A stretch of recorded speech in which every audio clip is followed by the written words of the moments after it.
So বন্ধুরা, এই মুহূর্তে রয়েছে রাজ্যের সমস্ত কৃষক ভাইদের জন্য বিরাট বড় সুখবর। বন্ধু, আপনি যদি একজন কৃষক হয়ে থাকেন এবং এই পশ্চিমবঙ্গ সরকারের কৃষক বন্ধু প্রকল্পের নাম নথিভুক্ত করে রাখেন, তাহলে বন্ধু এই মুহূর্তে রয়েছে আপনার জন্য খুশির সংবাদ। বন্ধু, এই কৃষক বন্ধু প্রকল্পের 2025 সালের প্রথম কিস্তি অর্থাৎ খরিফ মৌসুমের টাকা কবে থেকে দেওয়া হবে সেই বিষয়ে কিন্তু জানিয়ে দিয়েছি আজকের এই ভিডিওটিতে। এছাড়াও বন্ধুরা, অনেক কৃষক ভাইদের ব্যাংক অ্যাকাউন্টে কিন্তু টাকা ইতিমধ্যেই পৌঁছে গিয়েছে। তো কোন কোন কৃষক ভাইদের ব্যাংক অ্যাকাউন্টে টাকা ইতিমধ্যেই পৌঁছে গিয়েছে সেই বিষয়ে কিন্তু জানানো হয়েছে সঠিক আপডেট। এছাড়াও বন্ধুরা, এই কৃষক বন্ধু প্রকল্পের ভাতা বৃদ্ধির সম্ভাবনা নিয়েও কিন্তু নতুন আপডেট উঠে এসেছে, সেটিও জানানো হয়েছে এই ভিডিওটির মাধ্যমে। তাই বন্ধুরা, ভিডিওটি একটি গুরুত্বপূর্ণ হতে চলেছে, তাই ভিডিওটি সম্পূর্ণ দেখার জন্য অনুরোধ করা হলো। আর যে সমস্ত কৃষক ভাইরা এখনো পর্যন্ত আমাদের এই চ্যানেলটিকে সাবস্ক্রাইব করেননি, অবশ্যই আমাদের এই চ্যানেলটিকে সাবস্ক্রাইব করে পাশে থাকা বেল আইকনটি প্রেস করে আমাদের সাথেই থাকবেন। তাহলে বন্ধু, কৃষক বন্ধু প্রকল্প সহ কেন্দ্রীয় ও রাজ্য সরকারের যে কোনো সরকারি প্রকল্পের আপডেট সর্বপ্রথম আপনি আপনার মোবাইলের নোটিফিকেশনের মাধ্যমে পেয়ে যাবেন। তাহলে চলুন বন্ধুরা, এবার আমরা দেখে নেব আজকের এই প্রতিবেদনে কি বলা হয়েছে। কৃষক বন্ধুদের জন্য বিরাট সুখবর। পশ্চিমবঙ্গের মুখ্যমন্ত্রী মমতা বন্দ্যোপাধ্যায়ের নেতৃত্বে রাজ্য সরকার সাধারণ মানুষের কল্যাণে একের পর এক জনমুখী প্রকল্প চালু করেছে, কিন্তু এর মাঝে এক বিশেষ জায়গা করে নিয়েছে কৃষকদের জন্য চালু হওয়া এই প্রকল্প, কৃষক বন্ধু প্রকল্প। এই প্রকল্প শুধু এক টুকরো সরকারি ঘোষণা নয়, বরং এক সহানুভূতি ছায়া, একটি মানবিক হাত যা কৃষকের পাশে নিঃশব্দে দাঁড়িয়ে থাকে। এই প্রকল্পটি সূচনা হয়েছিল 2019 সালের 1 জানুয়ারি। সে সময় কৃষকরা বছরে সর্বোচ্চ 5,000 টাকা পর্যন্ত আর্থিক সহায়তা পেতেন, কিন্তু সময়ের সঙ্গে সঙ্গে বদল এসেছে প্রকল্পের এই পরিস্থিতি। 2021 সালের 17 জুন কৃষকদের দাবিকে গুরুত্ব দিয়ে এই প্রকল্প নতুন রূপে ফিরে আসছে, নতুন নাম নিয়ে, কৃষক বন্ধু নতুন প্রকল্প। এই প্রকল্পে 1 একর বা তার বেশি জমির মালিক কৃষকরা বছরে 10,000 টাকা পর্যন্ত সহায়তা পান, আর যাদের জমি 1 একরের কম তারাও বছরে 4,000 টাকা পর্যন্ত পান। এই সাহায্য বছরে 2টি কিস্তিতে দেওয়া হয়। প্রথমটি হলো খরিফ মৌসুম, যার সময় হলো এপ্রিল থেকে সেপ্টেম্বর মাসের মধ্যে, আর দ্বিতীয়টি রবি মৌসুম, যার সময় হলো অক্টোবর থেকে মার্চ মাসের মধ্যে। কিন্তু কৃষক বন্ধু নতুন প্রকল্প কেবল টাকার অঙ্কে সীমাবদ্ধ নয়, এটি এক আশ্বাস যে দুঃখের দিনে পরিবার একা থাকে না। যদি কোনো কৃষকের বয়স 18 থেকে 60-এর মধ্যে হয় এবং তার অকাল মৃত্যু ঘটে, তাহলে তার পরিবার প্রায় এককালীন 2 লক্ষ টাকা পর্যন্ত আর্থিক সাহায্য পায় থাকে। এটা শুধু টাকা নয়, বরং একটা প্রতিশ্রুতি, তুমি না থাকলেও সরকার আছেই পাশে। আজ পশ্চিমবঙ্গের লক্ষ লক্ষ কৃষকের মুখে হাসি ফোটাচ্ছে এই প্রকল্প, কৃষক বন্ধু। শুধু একটি সরকারি স্কিম নয়, এটি একটি অনুভব, এটি নিরাপত্তার প্রতীক, এটি সম্মানের স্বীকৃতি, এটি একটি মানবিক সরকারের হৃদয় থেকে আসা অঙ্গীকার। কবে আসবে কৃষক বন্ধু প্রকল্পের টাকা? এই একটাই প্রশ্ন এখন যেন রাজ্যের লক্ষ লক্ষ কৃষকের মনে ঘুরছে বারবার। কারণ খরিফ মৌসুম মানে শুরু চাষের মৌসুম। জমি তৈরি, বীজ ফেলা, সার, ওষুধ কেনা, সবকিছুতে চাই পুঁজির যোগান। আর সেই সময় আশার আলো হয়ে আসে রাজ্য সরকারের কৃষক বন্ধু প্রকল্প। নিয়ম অনুযায়ী এপ্রিল থেকে সেপ্টেম্বরের মধ্যে কৃষকরা পেয়ে থাকেন এই প্রকল্পের প্রথম কিস্তির টাকা। কিন্তু 2025 সাল যেন বারবার দুর্ভোগ নিয়ে এসেছে কৃষকদের জীবনে। চলুন একবার দেখে নেই কি কি বিপর্যয় এসেছে এই বছরে। প্রথমত, জলবন্দী মাঠঘাট। ডিবিসি বাঁধ থেকে হঠাৎ অতিরিক্ত জল ছাড়ার ফলে ডুবে গেছে হাজার হাজার একর চাষের জমি। ধান ও আনাজের চারা গাছ মাটির তলায় তলিয়ে গেছে। অনেকে মাঠে নামার আগেই হারিয়ে ফেলেছেন মৌসুমের প্রথম ফসলের স্বপ্ন। 2 নম্বরে বলা হয়েছে অকাল বৃষ্টি। সময়ের আগেই শুরু হওয়া ভারী বৃষ্টিতে নষ্ট হয়েছে বীজ ও চারা। অনেক কৃষক বাধ্য হয়েছেন দ্বিতীয়বার বীজ ফেলতে, যার ফলে খরচও বেড়েছে দ্বিগুণ। 3 নম্বরে বলা হয়েছে আগুন ছোঁয়া দাম। সার, কীটনাশক ও কৃষিযোগ্য ওষুধের দাম হঠাৎ করে এতটাই বেড়ে গেছে যে উন্নত মানের উপকরণ কেনা এখন অনেক কৃষকের সাধ্যের বাইরে। 4 নম্বরে বলা হয়েছে কালবৈশাখীর আঘাত। এপ্রিল মে মাসে রাজ্যের একাধিক জেলায় একের পর এক কালবৈশাখীর দাপটে ফসলে মারাত্মক ক্ষতি হয়েছে। নদিয়া, হুগলি, দক্ষিণ 24 পরগনার অনেক কৃষক আজ চাষ নিয়ে অনিশ্চয়তার মুখে। 5 নম্বরে বলা হয়েছে প্রতিদিনের ঝড় বৃষ্টি। মাঠে চারা রোপণের পর প্রাকৃতিক দুর্যোগ যেন এক মুহূর্ত কৃষকদের শান্তি দেয়নি। একদিকে অতিবৃষ্টি, অন্যদিকে বজ্রপাত ও ঝড়। প্রতিদিনই কোথাও না কোথাও প্রকৃতি বয়ে এনেছে নতুন ক্ষয়ক্ষতি। তাহলে এবার টাকা কবে? গত কয়েক বছরের দিকে তাকালে দেখা যাবে যে 2021 সালে টাকা এসেছিল 17 জুন, 2022 সালে এসেছিল 27 জুন, 2023 সালে ভোটের আগে অর্থাৎ 26 এপ্রিল দেওয়া হয়েছিল, 2024 সালে দেওয়া হয়েছিল 12 জুন। কিন্তু 2025 সালে এখনো পর্যন্ত সরকারিভাবে কোনো নির্দিষ্ট তারিখ ঘোষণা হয়নি। তবে প্রশাসনিক সূত্রে জানা গেছে 27 মের পর থেকেই টাকা পাঠানোর প্রক্রিয়া বা অফিসিয়ালি কাজ শুরু হতে পারে।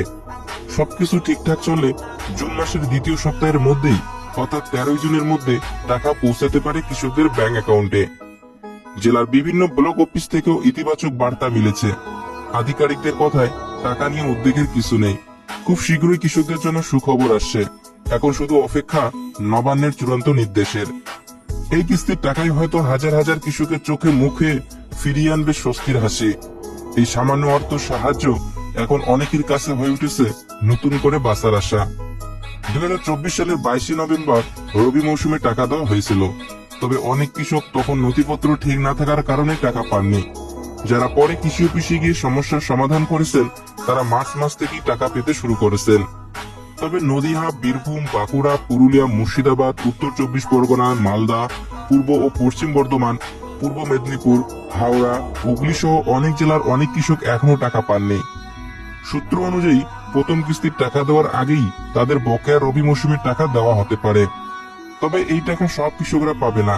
যাদের স্ট্যাটাসের ঘরে অ্যাকাউন্ট ভ্যালিড লেখা আছে কিন্তু এখনো টাকা আসেনি, তাদেরকে শুধুমাত্র টাকা ধাপে ধাপে দেওয়া হচ্ছে। কিন্তু যাদের স্ট্যাটাসে পেমেন্ট সাকসেস দেখাচ্ছে অথচ টাকা হাতে আসেনি, তাদের জন্য খারাপ খবর। কারণ সরকার সেই টাকা একবার পাঠিয়েছিল, কিন্তু ইকেওয়াইসি না থাকা বা অন্য কিছু সমস্যার কারণে সেই টাকাটা পায়নি। তাই এই কৃষকদের নতুন করে বিগত রবি মৌসুমের টাকা দেওয়া হবে না। ভবিষ্যতে কৃষক বন্ধু প্রকল্পের ভাতা বাড়ার সম্ভাবনা। 2025 সালের রাজ্য বাজেটে কৃষক বন্ধু প্রকল্পের টাকার পরিমাণ বাড়ানো হয়নি। এই সিদ্ধান্তে অনেক কৃষকই কিছুটা হতাশ হয়ে পড়েছেন।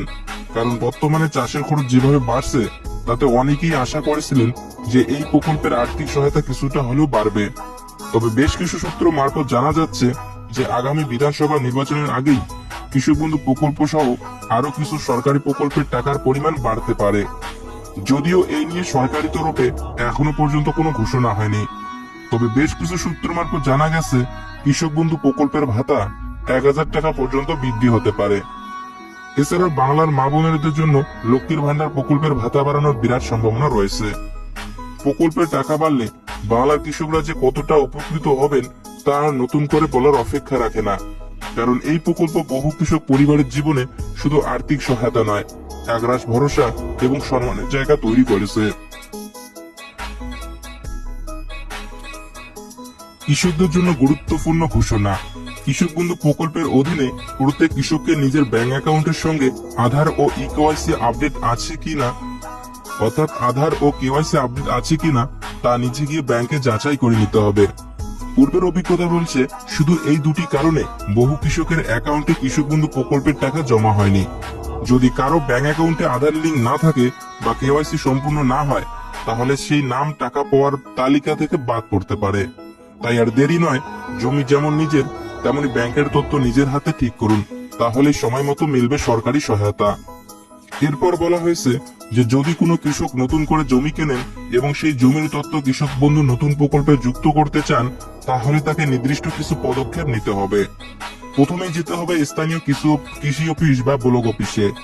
সঙ্গে রাখতে হবে জমি কেনার সমস্ত নথি, যেমন রেজিস্ট্রি কপি, জমির পরিমাণ সংক্রান্ত কাগজপত্র এবং নিজের পরিচয়পত্র, আধার কার্ড ও ভোটার কার্ড ইত্যাদি। অফিসে গিয়ে একটি নির্দিষ্ট ফর্ম সংগ্রহ করতে হবে। সেই ফর্মটি সঠিকভাবে পূরণ করে প্রয়োজনীয় কাগজপত্র সহ আবার অফিসেই জমা দিতে হবে। এরপর দপ্তরের পক্ষ থেকে যাচাই বাছাই কাজ শুরু হবে। জমি তথ্য যাচাই হয়ে গেলে নতুন জমি সংযুক্ত হবে কৃষক বন্ধু প্রকল্পে এবং সেই অনুযায়ী আপনি আর্থিক সাহায্য পেতে শুরু করবেন। এর সাথে কৃষকরা নিজের মোবাইল নাম্বার এবং ব্যাংকের অ্যাকাউন্ট নাম্বার পরিবর্তন করতে পারবেন। তো এরপরে বলা হয়েছে যেসব কৃষকদের কৃষক বন্ধু পোর্টালের সঙ্গে এখনো আধার লিঙ্ক করা হয়নি তাদের নামের তালিকা ইতিমধ্যে গ্রাম পঞ্চায়েত অফিসে পাঠানো হয়েছে। এই তালিকায় নাম থাকলে অবিলম্বে আধার লিঙ্ক কাজ সম্পূর্ণ করতে হবে। কারণ আধার লিঙ্ক না থাকলে আগামী কিস্তির টাকা ব্যাংকে আসবে না। আধার লিঙ্কের সময়সীমা নিয়ে সরকারি কোনো নির্দিষ্ট আপডেট না থাকলেও বিশ্বস্ত সূত্র মারফত জানা গেছে যে জুন মাসের প্রথম সপ্তাহ পর্যন্ত এই প্রক্রিয়া চলতে পারে। বাংলা শস্য বীমা প্রকল্পের মাধ্যমে বাংলার আলু চাষীদের ফসলের ক্ষতিপূরণের টাকা ছাড়লো। আলু চাষীদের জন্য গত মঙ্গলবার এলো এক বড় সুখবর। রাজ্য সরকার ঘোষণা করেছে বাংলা শস্য বীমা প্রকল্পের অধীনে 158 কোটি টাকার আর্থিক সহায়তা দেওয়া হবে রাজ্যের আলু চাষীদের। এই টাকা সরাসরি 1 লক্ষের বেশি আলু চাষীর ব্যাংক অ্যাকাউন্টে পৌঁছে যাবে।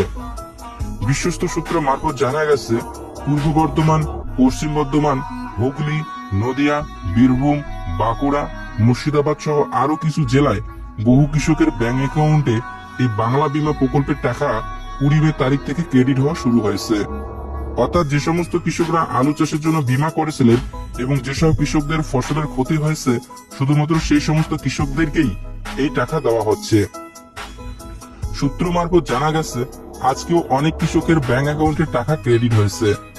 এখনো যে সমস্ত কৃষকরা টাকা পাননি তাদের এই চলতি মে মাসের মধ্যে টাকা ক্রেডিট হয়ে যাবে বলে জানা গেছে সূত্র মারফত। তো মুখ্যমন্ত্রী মমতা বন্দ্যোপাধ্যায় নিজেই তার নিজের সোশ্যাল মিডিয়া পেজে এই খবর প্রকাশ করে সবাইকে জানিয়েছিলেন। তিনি বলেন এই সহায়তা সেই সব কৃষকদের দেওয়া হচ্ছে যারা চলতি রবি মৌসুমে প্রতিকূল আবহাওয়ার কারণে আলু চাষে ক্ষতির মুখে পড়েছিলেন। এখানেই থেমে থাকেননি মুখ্যমন্ত্রী, তিনি আরো লেখেন যে বাংলার কৃষকরা সম্পূর্ণ বিনামূল্যে ফসল বীমা পান, কোনো প্রিমিয়ার দিতে হয় না, কারণ সবটাই রাজ্য সরকার দেয়। 2019 সালে এই প্রকল্প শুরু হয়েছে আর তখন থেকে এখনো পর্যন্ত সরকার 3720 কোটিরও বেশি টাকার সহায়তা দিয়েছে এই বাংলার কৃষকদের জন্য। তো বন্ধুরা বুঝতেই পারলেন আজকের ভিডিওটি কতটাই গুরুত্বপূর্ণ ছিল। তো যদি কারো এই বিষয়ে আপডেট কারো জানা না থেকে থাকে তাহলে এটি আপনার জন্য অত্যন্ত গুরুত্বপূর্ণ হতে চলেছে ভিডিওটি। তো অবশ্যই একটা তো লাইক করাই যায়। আর যে সমস্ত কৃষক বন্ধুরা এখনো পর্যন্ত আমাদের এই চ্যানেলটিকে সাবস্ক্রাইব করে নেই আপনারা অবশ্যই আমাদের এই চ্যানেলটিকে সাবস্ক্রাইব করে আমাদের সাথেই থাকবেন। তাহলে বন্ধু কৃষক বন্ধু প্রকল্প সহ কেন্দ্রীয় ও রাজ্য সরকারের সকল সরকারি প্রকল্পের আপডেট আমাদের চ্যানেলে সর্বপ্রথম পেয়ে যাবেন। দেখা হচ্ছে আর একটি নতুন ভিডিওতে, ততক্ষণ সুস্থ থাকুন, টেক কেয়ার।